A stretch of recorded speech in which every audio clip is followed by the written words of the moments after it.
Hi, my name is Cody Wilkinson, and I would like to tell you my story.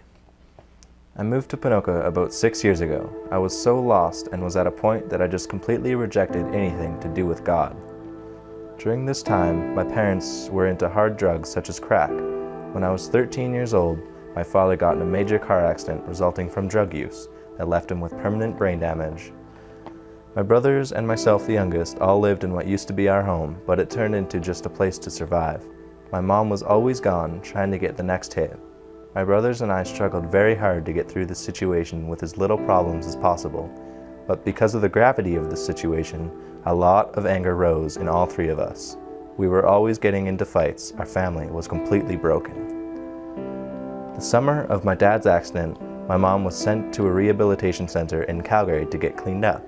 That summer, my brother and I got placed under social services and ended up in a group home in Ponoka, which was probably one of the worst things that could have happened.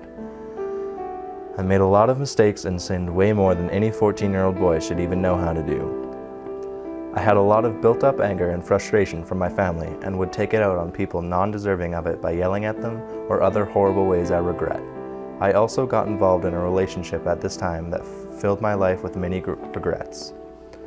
I was in the group home for 6 months, then I got moved to a foster home in town. The foster family was really nice, so that was an upside to my life so far. Right after I was put into the foster home, I met a friend whom today I can proudly call my brother. One day he and I were talking at the table and joking around, I said, "Wouldn't it be cool if your parents adopted me?"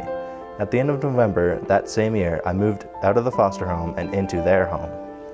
I lived with their family for about 7 months, and in May, I was officially adopted. It made me feel so good that someone wanted me as a part of their family. They chose me instead of just having me. Even though my life was finally starting to turn around, I still had a lot of issues. I was hurting myself and cutting and suffered from severe depression. I was so depressed that I also had a lot of trust issues and a lot of social issues as well. It was hard for me to make friends because I couldn't trust anyone anymore after all I had faced with my family. Every couple of weeks I would spend my night absolutely bawling. I mean crying my heart out completely until I had no tears available to cry. During these times, I would also cry out to God even though I was absolutely convinced He wasn't there. Something in me was pulling me towards Him. I would cry out with complete sincerity, "God, if you're there, please just give me a sign. Give me some sort of sign, God, that you are here." When I was 16, my new family helped me get a job. It was through this that I met someone who became an extremely important friend in my life. After about 6 months of working there, my friend told me about a trip she had gone on a couple times to Youth Unlimited. It was a missions trip to Vancouver. She had told me that she felt strongly that I should go on this trip, but I'd always veer away from the idea because I didn't want anything to do with God at the time. She finally convinced me to go, although just as a social justice trip. I wanted to help out the homeless. This trip was the defining moment of my life, and it changed me forever. Every single moment of that trip was a slap in the face to show me where I should be and what I should be doing in my life. Every hour on the trip, God showed me a different beauty and wonder of His, and it became overwhelming. During the worship on the trip, I recognized that I was missing out on something huge. I sang a song for our team that really was a cry out to God.